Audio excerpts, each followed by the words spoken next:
উম্মত জাহান্নামে যাবে, গলায় শিকল থাকবে না। এই উম্মত জাহান্নামে যাবে, চেহারা কালো হবে না। অথচ জাহান্নামীদের চেহারা কালো হবে, এই উম্মতের চেহারা কালো হবে না। একজনের চেহারাও কালো হবে না।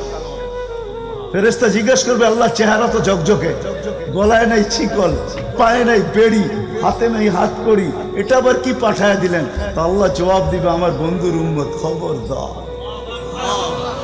তো ফেরেশতা মালিক জিজ্ঞেস করবে, দারোগা হাতকড়ি নাই কেন?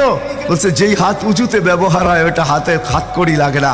যেই পাও মসজিদের দিকে চলে ওই পায়ে বেড়ি লাগে না।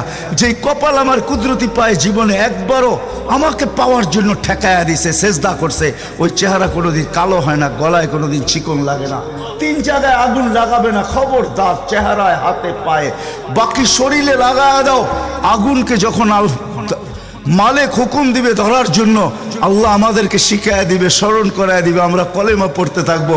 আগুন আসবে আর যাবে, আসবে আর যাবে, ধরবে না। একবার, দুইবার, 3বার হবে।